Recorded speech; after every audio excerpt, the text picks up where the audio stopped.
Let's see. Yes. Yes, sir. It's Sounds there. good. Thank you.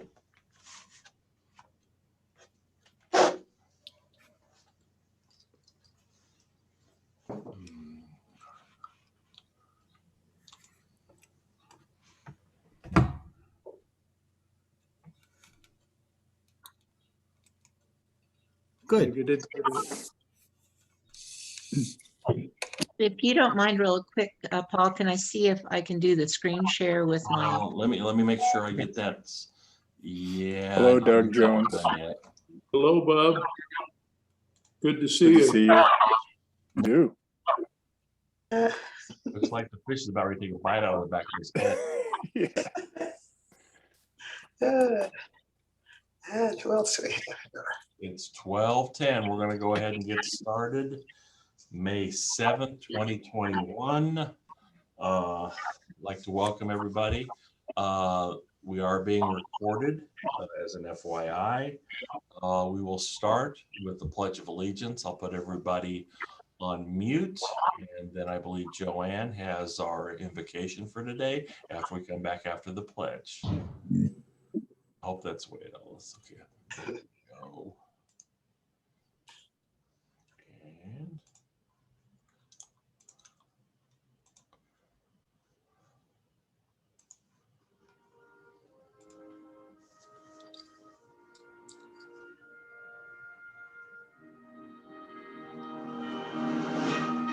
I pledge allegiance to the flag of the United States of America and to the republic for which it stands, one nation, under God, indivisible, with liberty and justice for all.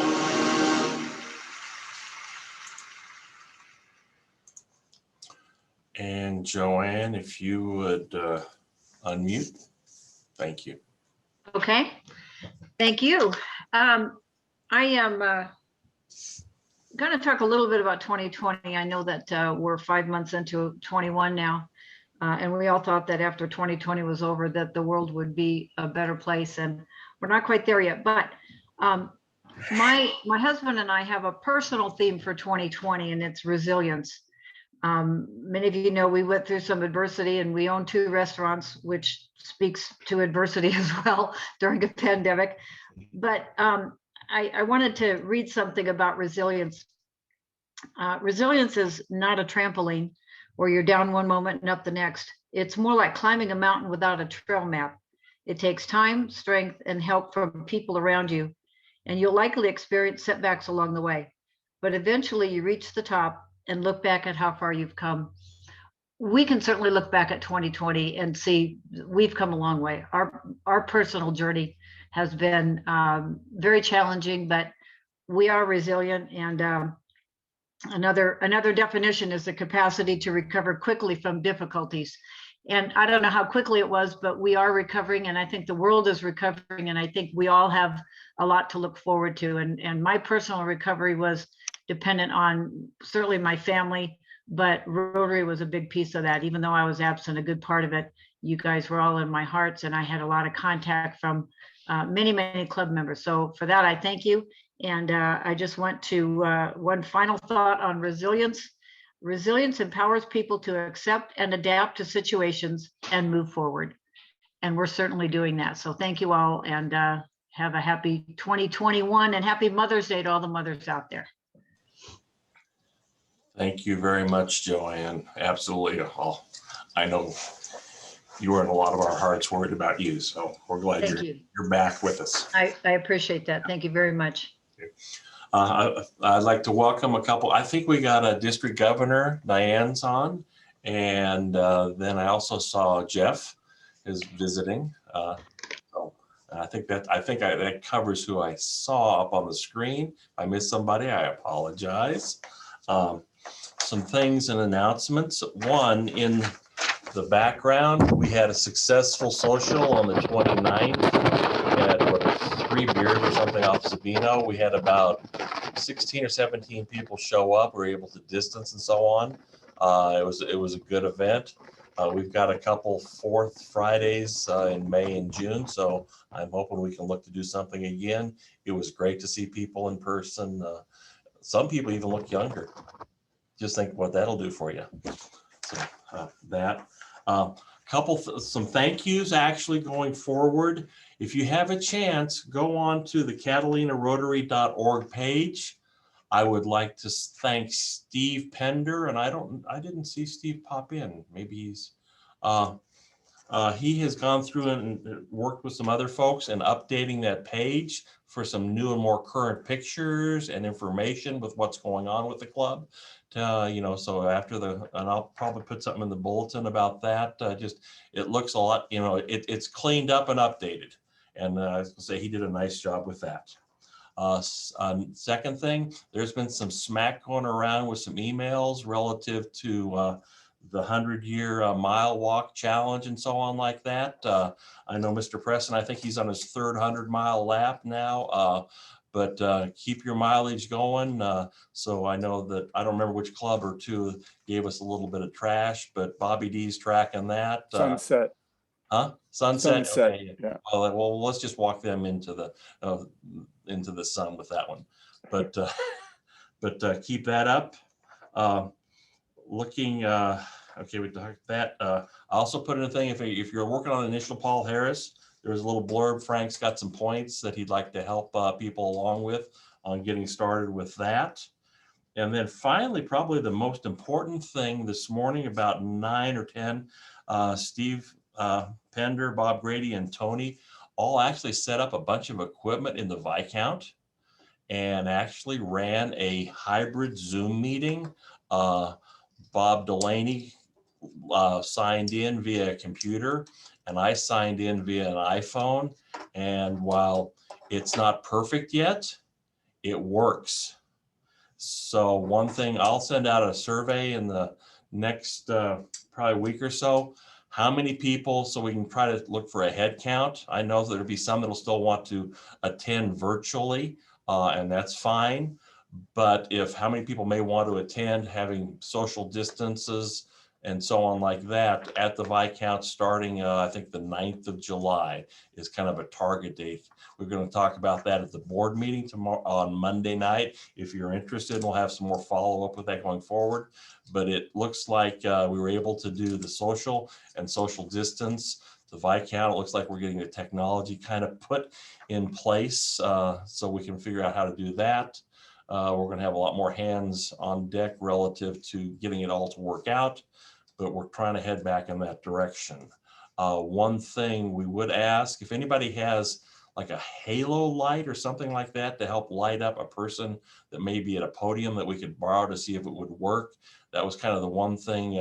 I think Bob Grady was up at the podium, and it just was kind of the darker part of a figure. So it would be better for the speaker or the president and so on to maybe help. So Dick Carlson, did you have a comment? I can unmute.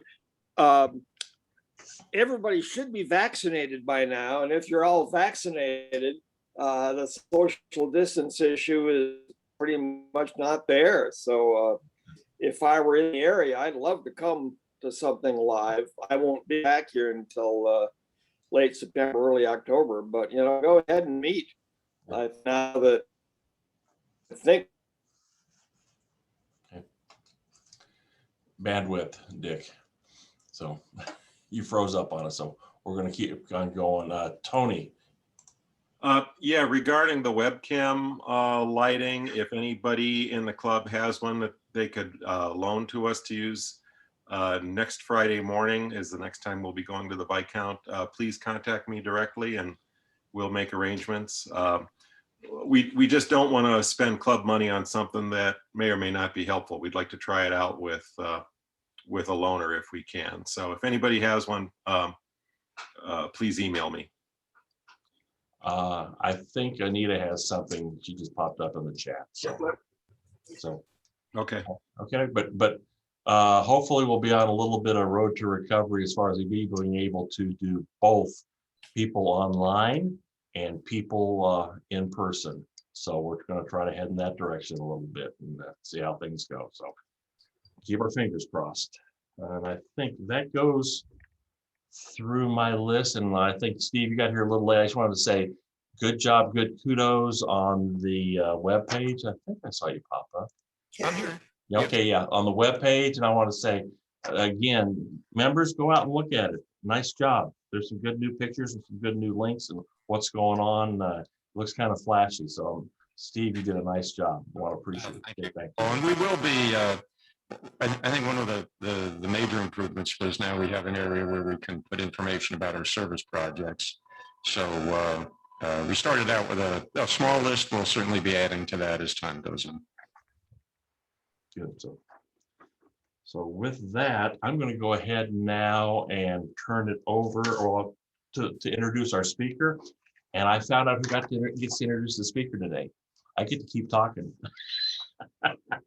Our speaker is Pardee from Douglas, Arizona, and she's going to talk to us about Rotary and Youth Protection. And these days, that is so important with all the things we hear, especially with the border issue. You know, just kids in general. You want them to grow up and be able to kind of be aware of what's going on.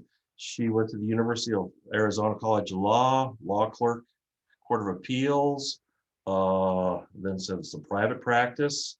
I like the few part, like money as far as a renewable resource. That's a good way to put that. It's nice when it does show up. Deputy County Attorney, Gila County, education law attorney serving school districts and criminal prosecution. That kind of an interesting twist between the two of those two, but you probably have to be a Jane of all trades when you're in some of the smaller counties around Arizona with that. Let's see, she's been a member of the Miami Club. They moved to Cochise County and they worked in the Cochise County Attorney's office, retired from them and went back to move to education law section Utah with Shumway, and then went back to Yuma Foothills Club. But you've just been all over the place, you know, when you find it. Yeah, when people talk about locations, you probably know where it is in the state just about. So she's right now District 5500 secretary, 5th year in the position. I bet some people would pass say, you know, somebody else, you know, I bet you're really good at it or you're ready to, never mind. But with what she has as far as her background in law and kids and basically the legal system, probably a natural. And she's going to talk to us today about issues and so on like that and protection of youth. And maybe we can learn some things and things to watch out for as we deal with kidlets, not only in Rotary, but in everyday and so our everyday efforts. So Candy, please take it away. I'm looking forward to listening. I know we'll all learn something.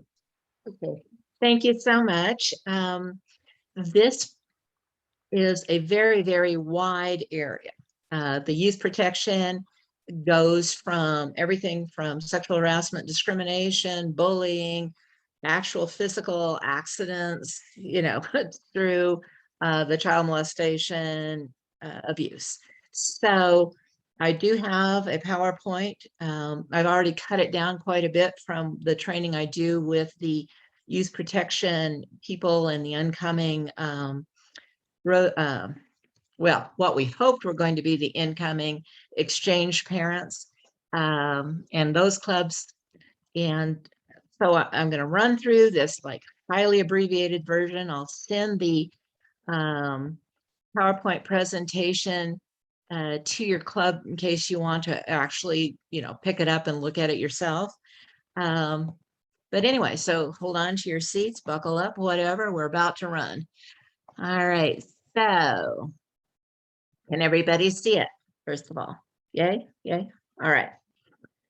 All right, so over here, let's hit the easiest part first, which is the accidents, injuries, death, disease, that kind of thing.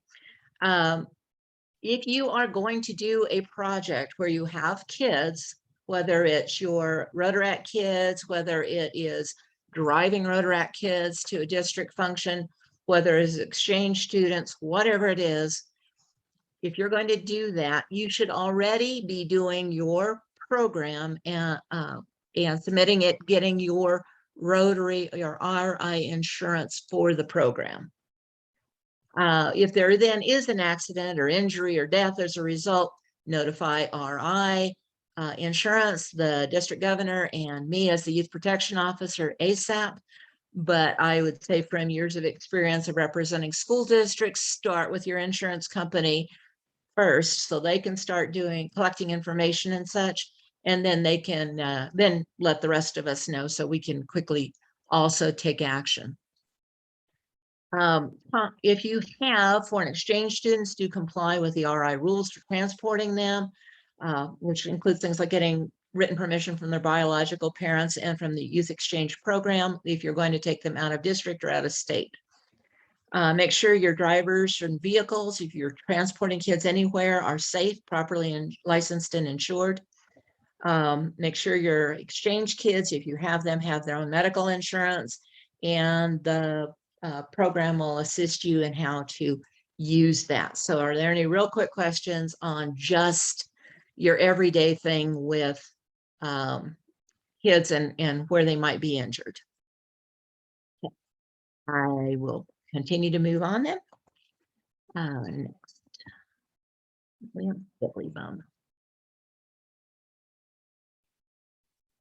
All right, so we're going to start now with sexual harassment. Many of you are in jobs where you've already had to do this, go through this sexual harassment training. In this case, we're talking about Rotary members, teachers, coaches, whoever your kid is interacting with, conditions that exchange kids' participation in an education program or activity, or one of your Rotary actors, or bases a decision on that based on the kids' willingness to submit to unwelcome sexual advances, requests for sexual favors, or other verbal, nonverbal, or physical conduct of a sexual nature. Remember, if the kid is under the age of 18, this is child molesting and they cannot give you permission. It's automatic. If you are the parent, the exchange parent of the kid, or a teacher of the kid, it is automatically a class 2 felony. Don't pass go, don't collect $200. It's a day-for-day sentence. So really no messing around with kids, all right? Quid pro quo harassment's unlawful whether or not the student agrees or does not agree and suffers the threatened harm. Moving quickly on to the hostile work environment, unwelcome sexual advances, verbal, nonverbal, or physical conduct of a sexual nature, again, by a school employee, Rotarian, another student, or a third party. There was a hostile hallway survey done in the late 1990s, like 1994, 1995. And it went through the most common types of hostile environment, sexual harassment at school. And I think all of you, no matter when you went to school, may be able to relate to this. Sexual comments, jokes, gestures, or looks, touched, grabbed, or pinched in a sexual way, intentionally brushed up against in a sexual way, flashed or mooned, had sexual rumors spread about them, or had their clothing pulled at in a sexual manner. And you can see that it's generally the girls suffering it far more than the boys, but the boys are suffering from that as well. The law does not prohibit simple teasing or an offhand comment or an isolated instance that is not very serious, but it is illegal if it is so severe or frequent that it causes a hostile or offensive work or education environment, or if it results obviously in an adverse educational decision for your kid. So, you know, but let me point this out. If you do tell a joke making fun of men or women, generally women, because we tend to be more of a protected class than, you know, men. If you do that and someone says, don't tell me that kind of joke anymore, don't tell them that kind of joke anymore. That ends it, no more. And you don't get to make fun of them saying, ooh, we better stop making those kind of jokes because so-and-so is going to be in the room and get mad. That is also a form of harassment. So just don't do it. Moving to discrimination. These are protected categories. You can't say you're discriminated against just because somebody doesn't like you or is, quote, mean to you. It needs to be based on one of your protected categories of race, let me go back. Race, color, national origin, age, sex, disability, religion. And the prohibited practices that it's illegal to discriminate against an employee or student because of that person's race, color, religion, sex, including pregnancy, sexual preference, and possibly sexual identity, national origin, age, 40 or over. So we can pick on the younger ones. Disability or genetic information can take the form of slurs, graffiti, emails, offensive or derogatory comments, offensive or derogatory cartoons, or other verbal or physical conduct. And so we need to be, again, paying attention to those things. Again, if it is just a one-time misstep, misspeaking, for instance, we often have said when we're not holding a meeting on a particular night because it is the 5th Monday in a row, for instance, or it is in your case, 5th Friday in a row, or if it was a national holiday, we might say, we're going to go dark that day. All right, that can be considered a microaggression. For instance, one of my people in my club said we were going dark on a national holiday. It was the Martin Luther King Jr. holiday, and it was definitely interpreted as a microaggression. So when they say don't use it anymore, oh, okay, don't. All right. On race, the racial discrimination is, again, based on one's race. Color, discrimination based on skin color is a form of prejudice. So that's why race and color are treated separately. And there are different associations and social meanings based on skin color. National origin, again, where the person comes from, their ethnicity, their accent, or because they appear to be of a certain ethnic background, even if they aren't. Right after 9/11, Sikhs were often attacked believing they were Muslims, even though they most assuredly are not. Okay. Age, again, involves treating someone like an applicant or employee less favorably because of his or her age. Obviously, we don't need to do that with our kids because they aren't going to be 40. We still have the Rotary ideals, though. You know, is it fair? Is it the truth? You know, basically, is it kind? Looks those things too. So you really don't just pick on them because they're young and you can get away with it. Sex discrimination. We already talked about sexual harassment. Well, discrimination is treating them not because you want to have sex with them, but because as a category. So in the cartoon, it says, wow, you suck at math, when the boy puts up an incorrect equation.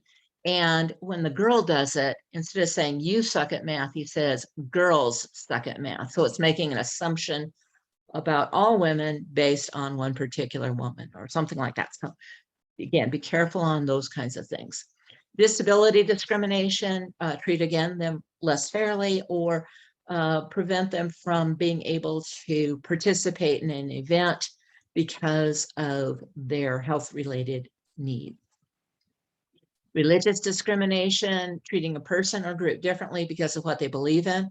It's when adherents of different religions or denominations are treated unequally in employment. I have a little thing across the top, and that is paper dolls of all the different kinds of things. I did not mention political affiliation, genetic information, or veteran status, but those are all also barriers if you are trying to get a federal job, something like that. If your kid is being treated differently because of their country, their religion, their national origin, you know, their race, whatever, their color, you need to have them report it to the person at the school who is the Title IX person so that they can make that report. There is somebody at the school, otherwise it's going to be their superintendent. If it is a fellow Rotarian treating the person differently under any of these circumstances, guess what? That is, according to RI, a reason to remove the person from a club and not let them ever join another Rotary club. So pay attention and don't be treating fellow Rotarians that way either, or the kids that you come in contact with.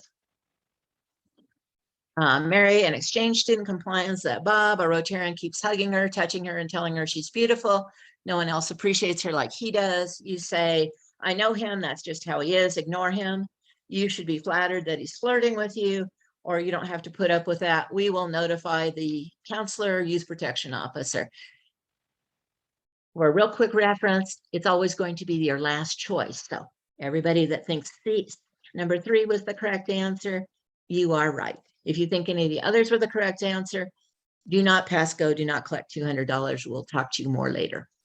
Example 2, Mary tells you she doesn't want to get Bob in trouble. She just wants him to stop bothering her. You say, good luck with that. You're right, you shouldn't report because you'll ruin his reputation and you'll get blamed. Or you may not want to report, but now that I know, I have to let the counselor, youth protection officer know, otherwise he'll keep doing this. Number 3 again, correct answer. Priscilla refers to everyone by some nickname that she ties to their race, religion, or country of origin, like Mike the Mick, Paisano Paolo, Jaime Henry, etc. She says she's just teasing and they know it and everyone laughs. You tell her, thank you for keeping it real.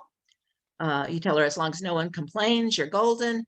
Or you tell her you need to stop calling people those nicknames. This is offensive to our foreign exchange student and everyone else, and I will have to report you to the counselor youth protection. 3 is the answer. It may not want to be 3, but it is the answer.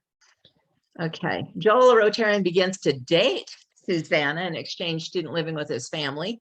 When questioned about the relationship, he states that they love each other, and when his divorce comes through, they are getting married. You say, congratulations. You say no dating exchange students, but since you both agree, no harm, no foul.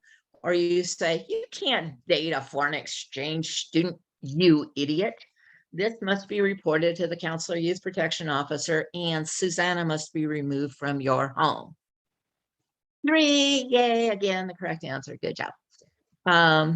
Duty to report. Now this is a whole nother area. This is talking about also sexual events, but it also talks about physical abuse and things like that. And this is an Arizona only statute. It isn't in the wider RI, but I'm sure that if you abuse a child, it also is. But I also wanted to point this out to you that we need to be aware of it because we are one of the mandatory reporters under it. And you don't want to get yourself into trouble individually with the law. You'll notice it's Title 13. That makes it criminal land. Okay. Any person who reasonably believes a minor is the victim of physical injury, abuse, child abuse, a reportable offense, which is a sex offense, or neglect inflicted by other than accidental means or not explained by the medical history, shall immediately report or cause a report to be made to law enforcement, the Department of Child Safety. Excuse me, I gotta plug in my computer really quickly. And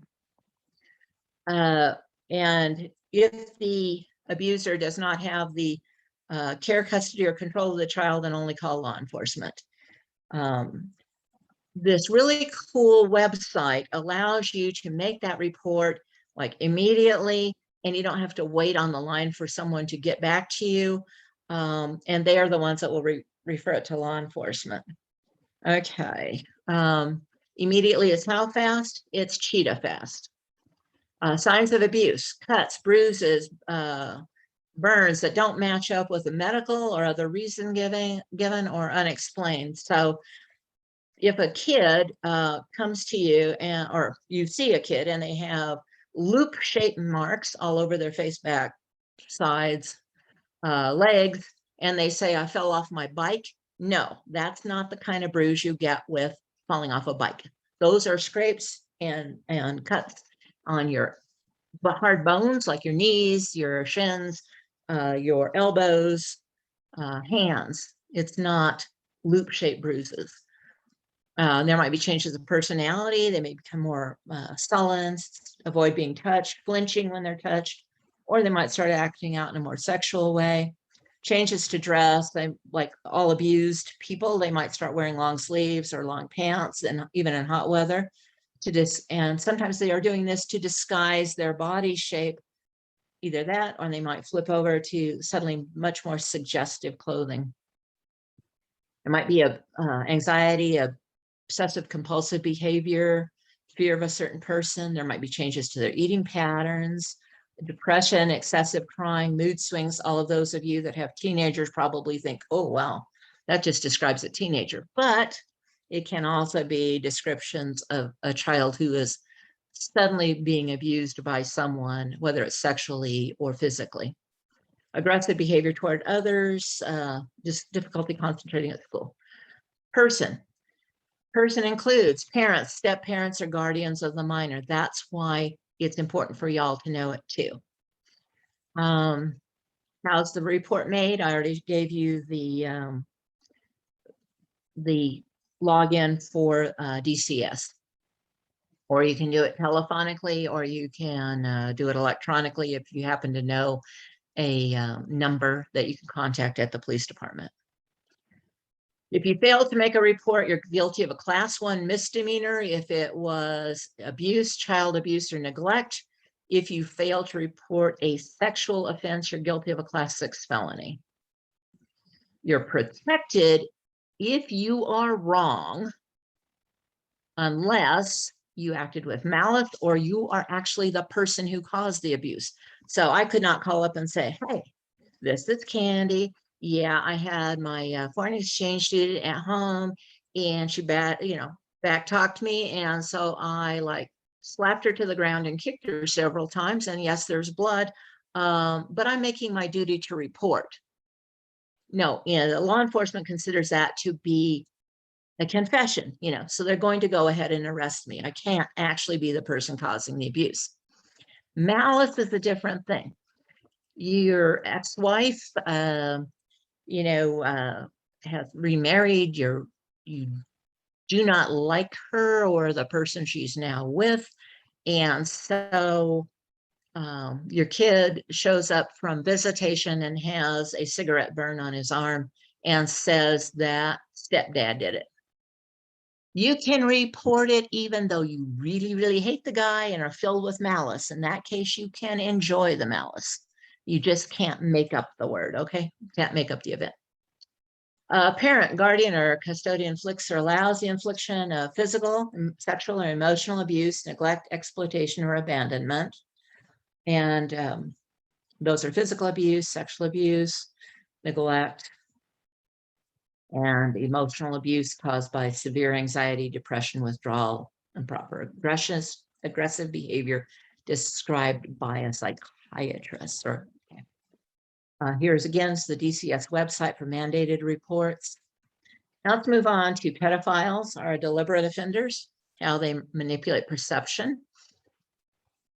They will often troll. They will look for parents who need assistance or who are disengaged from parenting so they can offer to fill that gap with the kid. They will look for minors who are emotionally vulnerable.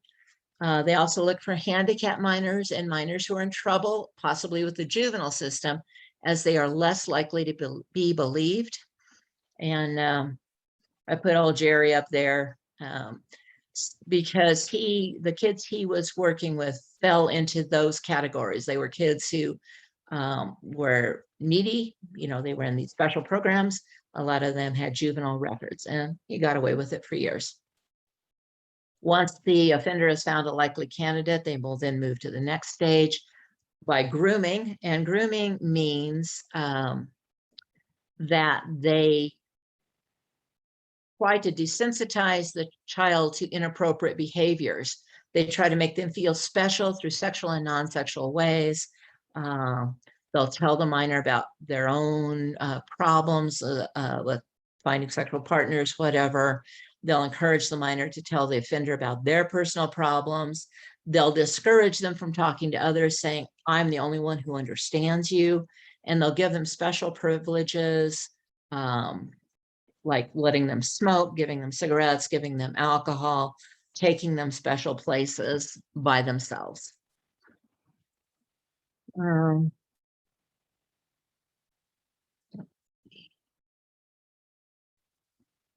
Sexual warning signs, they meet with the minor in the evenings and weekends. They talk about, again, romance and all that.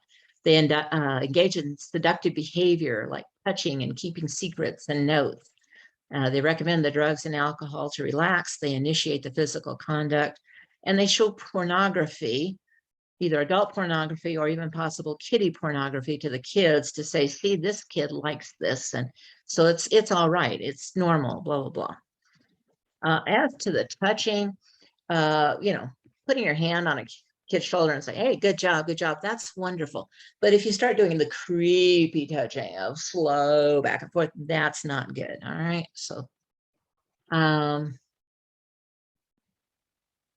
so again, when they start exploiting the kid, they will bribe them, they will isolate them, they will intimidate them. No one will believe you. It's our secret. I love you. We'll be together soon. I'll tell about you using these alcohol and drugs. Once you've gone through all this, you never watch Mr.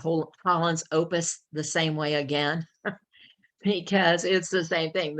Often a troubled family of history with Mr. Holland. In that case, his kid was deaf, and he starts becoming entranced with a young singer that's in one of his classrooms. Personal trauma, this unhappy relationship he has in his own home because of this deaf child. He is a very holistic approach to the kids, and he reaches out to marginalized kids. Luckily, in that movie, he did not leave with the girl, but the fact that he was considering it kind of shows you what happens. So humor, generally friendly comments are good. Do it to all the kids the same. But again, you can talk with short or give them a quick hug. That would be shoulder hug, something like that. But none of this lingering stuff, none of this full body frontal hugs, certainly not grabbing them by any inappropriate places. So be careful that you aren't making sexist comments or teasing references to their gender, like you're so pretty. If you were just a couple of years older, I would be dating you, that kind of stuff. Don't do that. All right. What do you hear? Listen to the kids. Are they bragging about conquests with the school personnel or a Rotary member or another person? Are they commenting on what they think somebody else is doing with one of these individuals? Do they mention being uncomfortable around them? Do they talk about going to the school professional, Rotary member or another person's house? Do they talk about a school professional or other one encouraging them to drink or take drugs, or gossiping about that happening with other kids? What do you see? Do you see them doing things like that? Do you see them touching students in uncomfortable and creepy ways? Do they get special privileges from a particular Rotarian or a teacher or something like that? Have you seen their emails? Are they getting creepy emails? I know one of the teachers we prosecuted had been sending over 50 emails a day to the kid, trying to act like another kid, like another girlfriend, gossiping about boys and stuff. Are they reluctant to go with a particular person? Are they the ones that make the decisions instead of the adult? Okay. Are they overly familiar with this other person? Do they discuss an adult social networking site? And when you go on it, do you see inappropriate pictures or emails? So if you see inappropriate behavior or told about it, yeah. If each person says what he or she has seen, all the pieces can be put together. If you're wrong, well, we can redirect the person to go receive directions so they don't go further down the slippery slope, like, hey, that's inappropriate to say that to a kid. or that's an inappropriate way to touch a kid, or stop touching the kid, or stop making that kind of a sexual harassment comment or a discriminatory comment. And who you're going to call? You're not going to call Ghostbusters. You're going to call me. So I think that pretty much wraps up the whole Megillah in a very. So now I have plenty of time for questions. Let me take this off and I will go ahead and send that.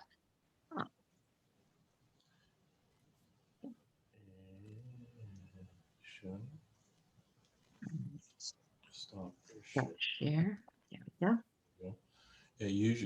Usually we have questions in the chat or people raise their hands. So, and hopefully Steve, our monitoring guru, can see if there's something that pops up. There's nothing that popped up in the chat other than that everybody should be vaccinated. If we had a vaccine against child molesters, I would be the first person to request that everyone be vaccinated. Absolutely.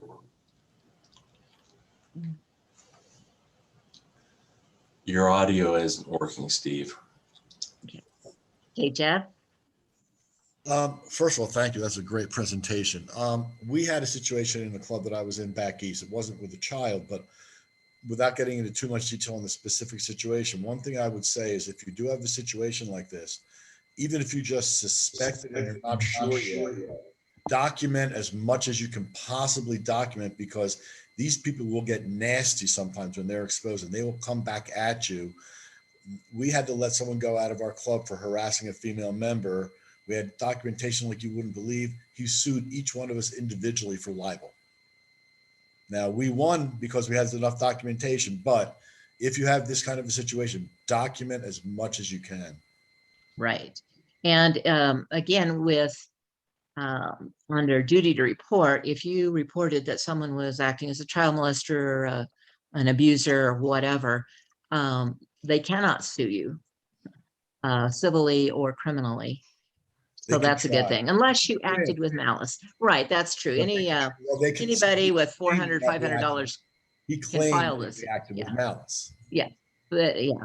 So anyway, he tried. Yeah. That's what my dad used and granddad used to say. Anybody, well, they said anybody with $40 could sue anybody else, but now it's like 500. But still, the concept remains.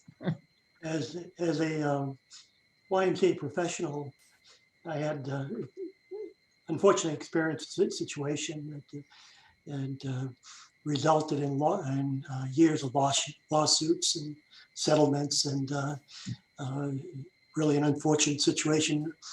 And it was very difficult to recover from. And you know, the 5 boys were involved, and they were all profiled, and they all meet your standards there you presented. And it just took a long time, and to get back trusted from the community also that I was in.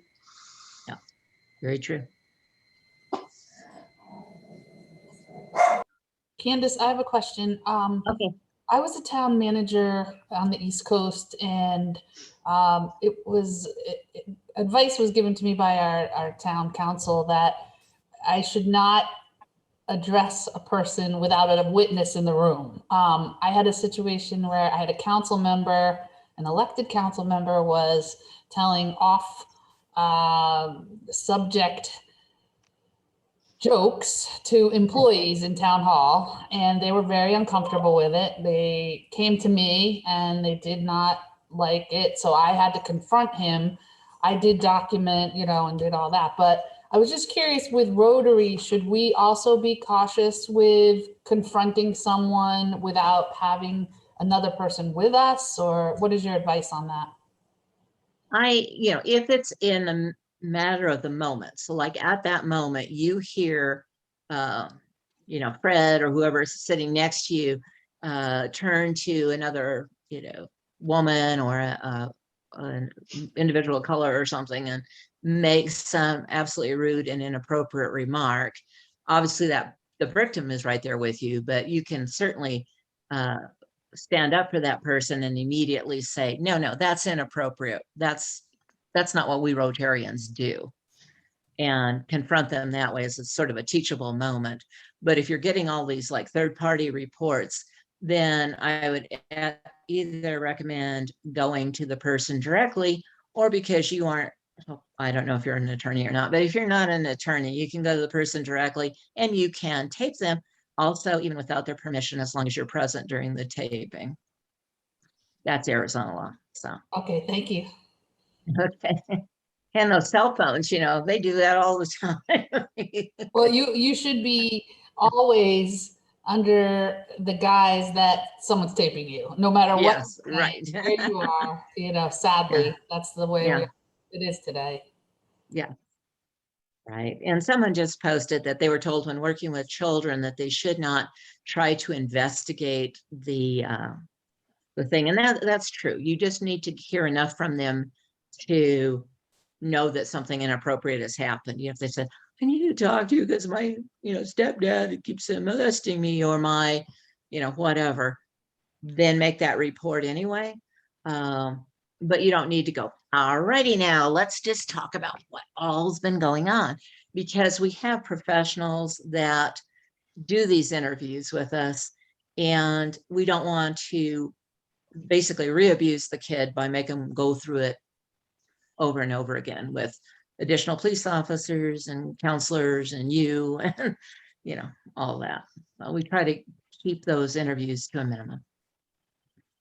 Another thing about kids being molested is that they will often not tell everything the first time. They will tell a little bit just to see if the bad stuff that they've been promised is going to happen actually happens. And then as they feel more comfortable and safe, then they'll tell maybe the rest of the story. So it's really important that we don't have what looks like a bunch of conflicting statements when it's just the kid going through that process of trust. All righty, somebody else? Other questions? I think Steve might. There was a question in chat earlier from, I guess I'm working now. There was a question in chat earlier from Jeff Nordenson. Jeff, do you want to ask that? I'm not quite sure what you meant. Sure. The question was, are there people who are mandated reporters who don't know it and don't think they're responsible for it? Where are the surprises for those kinds of people? Okay, for the mandated reporters, actually, I've been doing this version of this on simply on duty to report for a full hour with school districts for years. And every year I will ask, you know, Mary is 5 years old and she pushes Jeff off the swing and he breaks his, you know, gets a bloody nose. Do you have to report that? And they're all like, no. And it's like, yes, you do. That is a non-accidental injury. So you have to report it to police, you know, and they're like, oh my God, you know, so I give them the blessing and send it on to them that they will go forward and send no further.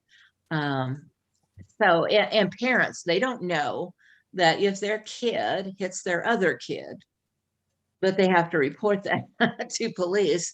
And I try to keep them from knowing that because, you know, when they've been molested by their mom's boyfriend or the mom's girlfriend or whatever, or their dad's girlfriend or whatever, that's enough that I want them to report that. I don't necessarily want them to report that Tommy backhanded Joey. But, you know, once it starts getting into scissors and, you know, knives and things, yeah, then they better be reporting too. Yeah, thank you. And we have prosecuted people for failing to do that. Okay. We have Dick Carlson, you've got your hand raised. Yeah, if this thing's working. I was unclear about the rules. Some states you can't record phone calls even if you're part of the conversation. Is that true here in Arizona, or is that just that is not true? Yeah, that's not true here in Arizona. That was what I was just saying, is if you can't get somebody to be with you, you can ask them if they will let you record. If they say no, you can go ahead and do it anyway, because you have that right. Or if you want to just start recording them and go ahead with it, that's fine too, as long as you are present during that recording.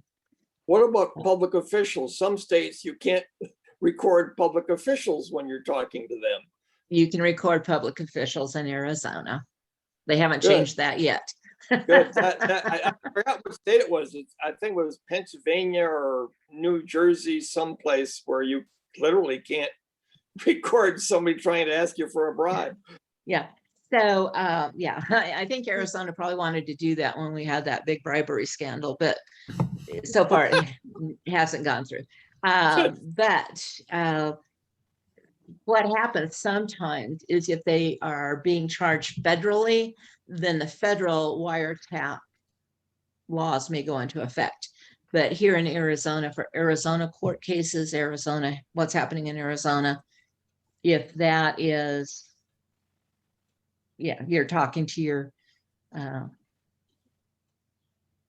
employee, a boss, a public official, and you have your little phone recording them, all good.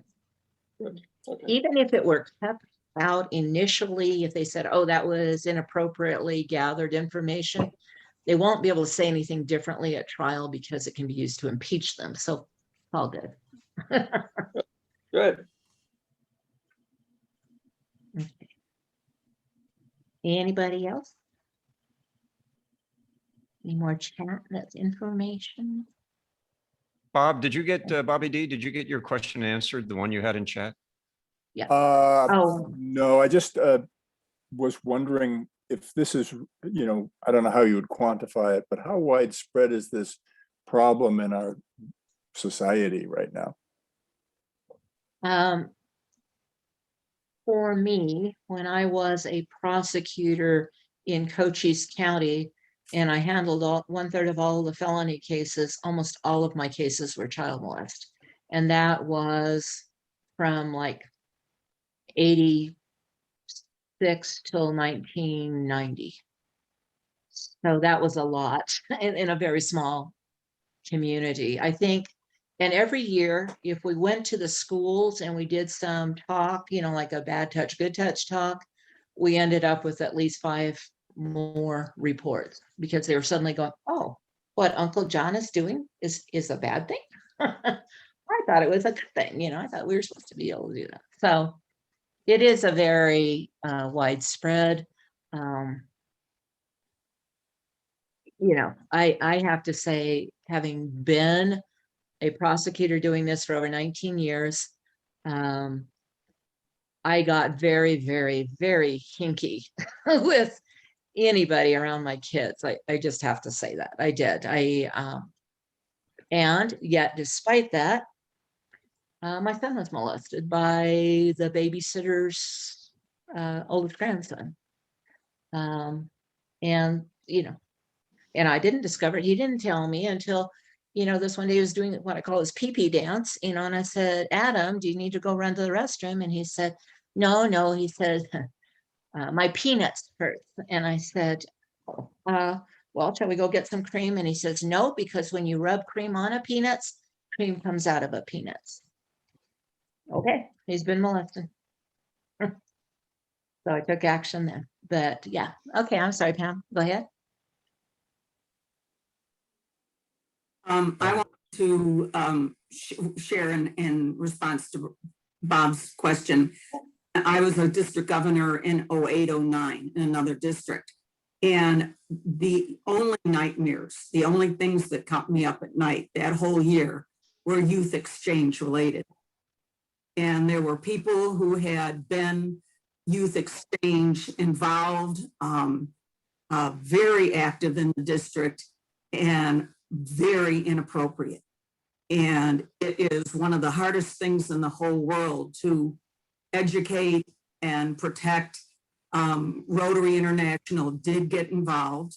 And when clubs were not willing to take action, Rotary International said, we will pull the club's charter if you don't take action. So it has always been something taken seriously by Rotary International, at least in my experience, but it was the only nightmare part of my being a district governor.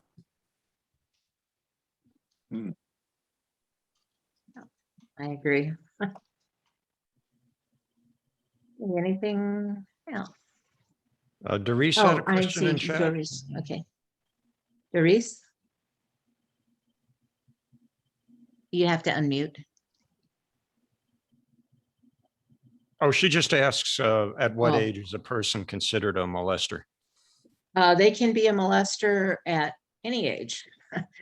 So if we say have two, let's say we have two 14-year-olds and they are having sex, they're both molesting each other.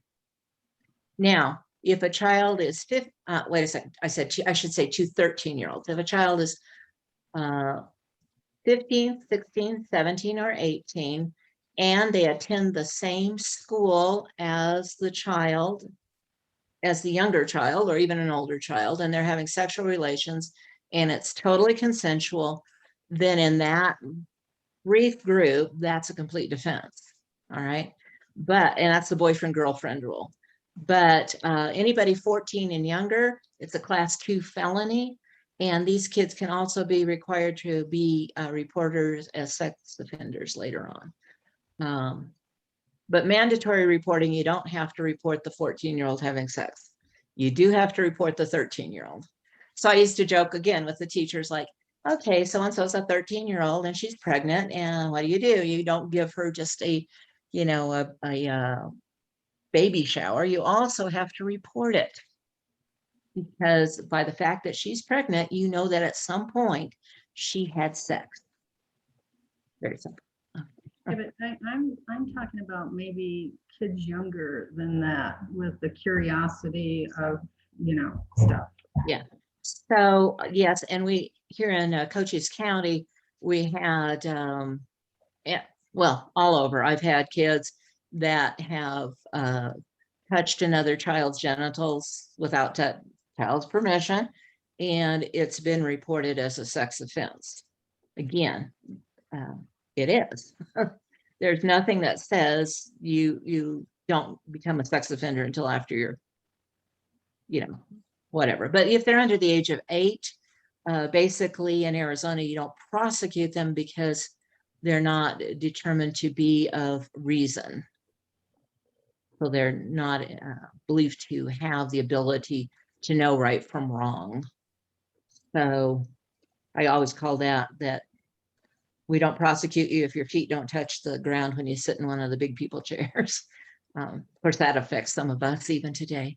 Yeah, so there is no, I'd say maybe the minimum age would be that, but we could then, even though they might not be considered a molester under a criminal offense, under Arizona law, they can still be treated as a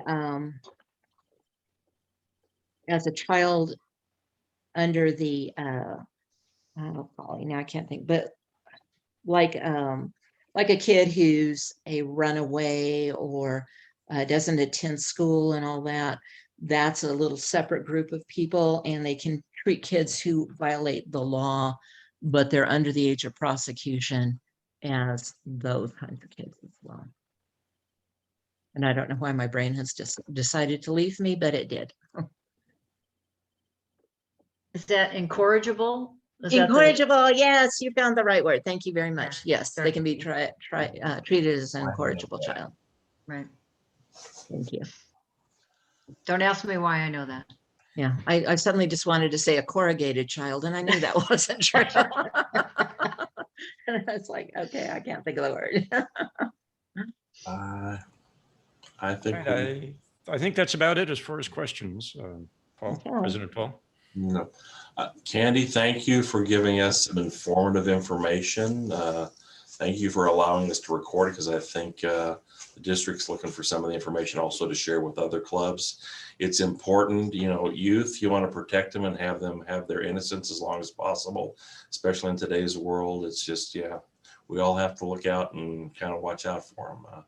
Things are, they're more out in the open these days than they used to be, but it's still, you got to watch out. It's all of us. We have to watch out for them. So thank you very much. Great. And as we do at this club, 10 polio vaccinations in your name and your honor. We'll push. Thank you. So that's good. I appreciate that. Thank you. I know you know what that is all about. So it's a good. Yeah. Thank you. Yeah, thank you. Very much for that. So appreciate it. you're welcome to stick around. We're going to do a couple more things. Sergeant time. Mr. Carlson is our sergeant today, if he has any thoughts or wisdom. Dick, or did we lose Dick? Uh-oh. I think we lost. Uh-oh. Bandwidth got him again. Well, I will start with, I've already sent in for my, where did it go?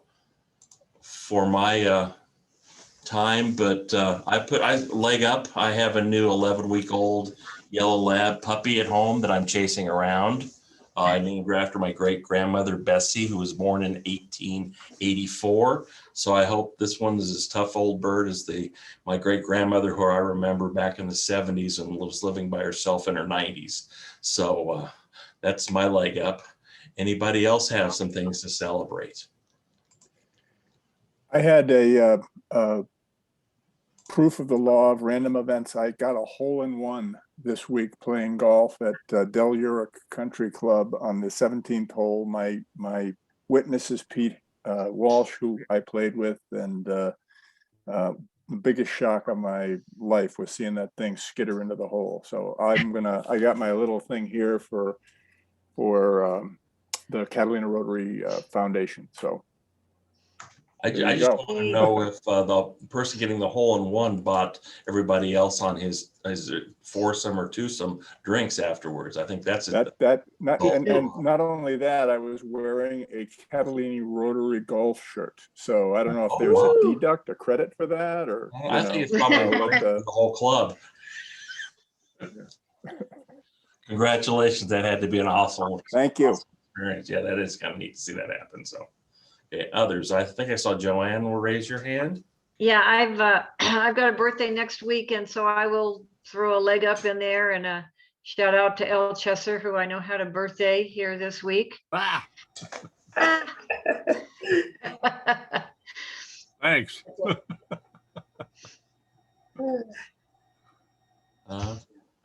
Frank. Yeah, I'd like to give some happy bucks for Jeff Nordson. Not only is he a polio survivor, but he's also putting in all the time to record these meetings. And I think I want to make sure we give some happy bucks to the Polio Foundation in honor of our good friend, Jeff. Yeah, just make sure he edits some of us out of it. Yes, we don't want our pictures out there on the internet web. Happy bucks, other folks. Anita here.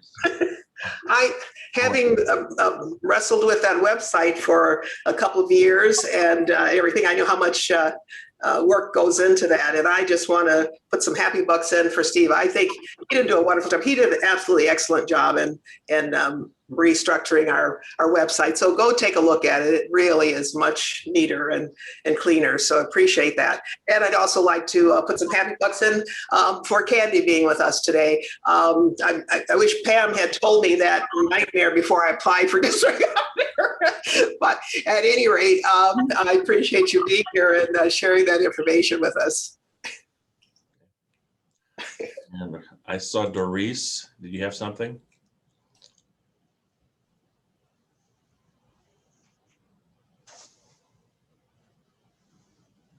Muted? Yeah.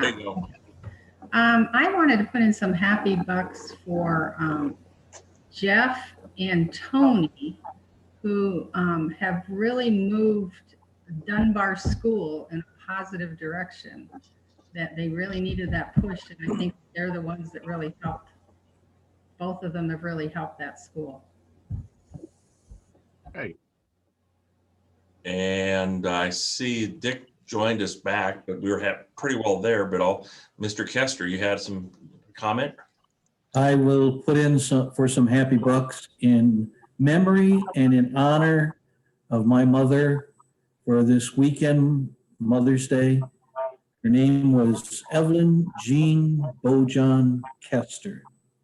I thank God for blessing my life with a godly mother.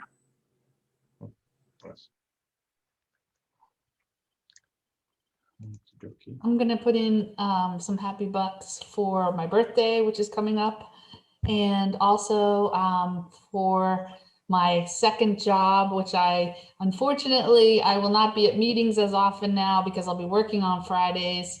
But I'm blessed to be working at the Tucson airport, and I get flight benefits so I can fly back and forth to the East Coast and see my boys. So, and my mom too. So. How did the football game go? It got canceled because of COVID. So we flew to Baltimore. Oh, We had a great. great weekend. We saw everyone, but no game. So hopefully in the fall, they'll be back to more normal. Yeah, okay. And thank you, Candice, for a great presentation. Thanks, guys. Girls, guys. I shouldn't say that. Ooh. You're in trouble. Others? Any other happy bucks? Yes. Tom? Yeah, so that fish in the background, I spent last week in Montana, a great place. I'd never been there before. Had a great time, and I put a couple of legs up in this morning to the Catalina Rotary Foundation. And a guy that I had one of the days is not a member of the Livingston Rotary Club, but he's been involved in some auction stuff. And he's also very involved in the Boys and Girls Club there. And this is a young guy who's probably in his late 30s. So it was kind of fun talking with a young person who's stepping up and making things happen in Livingston, Montana. Thanks. I see Al's got his hand up. Yes. I just want to shoot a little comment in here real quickly. This has been a wonderful day for foundation giving. Thanks, everybody. And Tom, thank you. I just want to point out that recently we've had, I don't know why, but I'm happy, but a little surge of contributions. And there's been a whole lot of confusion over whether those are to the Catalina Rotary Foundation or to the Rotary Foundation of Rotary International. Yeah, thanks. And they're two different ones. Ours is one of those clubs that actually has its own foundation. So when you give when you make a donation, if you intend it to be for local philanthropies and so forth through our club, then just make sure it's identified on there as the Catalina Rotary Foundation. And if it's meant to go to the Paul Harris stuff, Rotary's International Foundation, put that on there so I can get it deposited correctly. Yeah, thanks, everybody. Anita, did you have something else? Your hand's up, or are we good? Okay. No, I just need to learn to put it down. Okay, and then Candy. So don't find me for that. Candy. I am very happy to have been invited to be part of your presentation today. And so I will make a donation for that. I don't know where you want it to go. If you want it to go to your own or to RI, either one is fine with me. But I'm going to be making it for $20. So 10 is for my being happy to be here. And the other 10 is because my daughter is a very great mother right now. And her child, my one and only grandchild and one and only grandson, has learned to walk. Yay. May I call you about that? Yeah. And we can discuss Yes. what you're. And Sure. I see there's a, oh yeah, Jeff, your raffle. Thank you. So, I knew it was on the list, but I forgot. Paul, it's perfect timing because I have a way that you can all make a lot of money for both of the foundations, your own and Rotary International. Our club, I'm in the Dove Mountain Club, and to build on Joanne's theme of resilience, Rotary Club have had to be resilient in the way we raise money, obviously. This year, we're doing what we're calling a pay it forward raffle. It's a cash raffle. We're only selling 360 tickets total. The tickets are $50 each, and we're selling them through the end of June. Starting July 1, each Thursday, we will be pulling 3 numbers. The first prize will be $300, second prize $200, third prize $100. And we're calling it pay it forward because we would prefer that you don't keep the money, that you give it to a charity of your choice. And when your number is pulled, you don't get pulled out. You could actually win all 18 times theoretically from one ticket. So President Paul has my contact information. If you could be so kind, Paul, as to send that out to the rest of the club. Anybody wants a ticket, you can win money for your club, for Rotary International, or any other charity, or keep it yourself if you desire to do that. Thank you for your time. Hey, Paul, could I do a quick question Sure, go. for Candace? I'm wondering if, since you're from Cochise County, if you know my good friend Victoria Singer in Wilcox. Does that name ring a bell? She was at the school district there. Okay. Never mind. I was gonna throw in an extra $5, but you know, I'll do it Yeah, anyway. I don't know. Okay. I'm happy about this, just for letting me ask the question. Thank you. District Governor, you have your hand up. I do. I want to tell you that today is our first Freaky Friday. And yes. someone who has already registered for the district conference will be pulling a name. And whoever wins will win a $100 Visa card. We'll be doing this throughout the month of May. So if you haven't registered yet, if you register soon, you're going to be in the drawing for additional 3 weeks. So hopefully we'll see many of you attending the first virtual district conference. Thank you. And to sign up for the district conference, it is part of the wagon wheel, guys, and it's going to be that way until June. So there's no excuse not to click on the link when you get it and sign up. It's virtual. Our meeting will be over about 1 o'clock that day, and the district conference starts, I think, about 1 or 1:30. Liz confirmed when I asked her. So Right. It's should 4th be and the make 5th. work. June 4th and 5th. Yep. Yep. So no excuses. Thank you, Paul. Okay. Anything else? Okay. Well, here's a couple things to think about. One, the Nobel Peace Prize, you know all about that. Today is when Alfred Nobel patented dynamite and what it ultimately led to, and his giving back relative to the Nobel Peace Prize. Interesting of that. It's also, and from our speaker today, it's National Barrier Awareness Day. So if you think about that, a lot of ADA things like that, but people getting around and about, so that, you know, it's important. I know any roads that I build, I know what the slopes have to be, where the levels have to, it's absolutely out there, you know what? And it's a good thing to have people get around. And finally, and I almost wondered if Amazon put this one in there, it's National Packaging Design Day. It's established in 2015, and I was wondering if that was an Amazon thing, but just wondering. So finally, next week, May 14th, we're going to have a discussion, or we're going to hear about NEED, the Network for Equity and Educational Development, Angie Lopez and Lance Meeks. And if you guys remember, that's one of the things we talked about as far as helping out several months ago. And just as a wrap up, everyone be safe.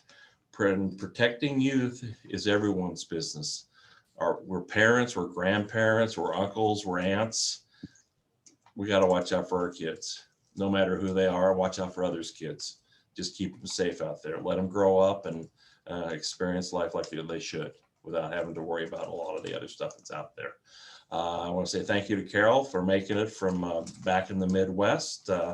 And good seeing everybody else on here. And we will continue trying and working out with the virtual and the hybrid going forward.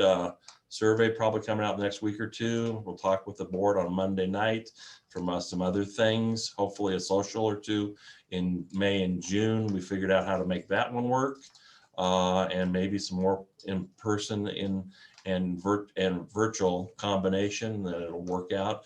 It may be fuzzy at first, but I'm sure we'll figure it out. So be safe, take care. If you haven't got your second shots, get them. I actually had a contractor come down with it earlier this week, so it's still out there. So just be careful, and we'll see you next week.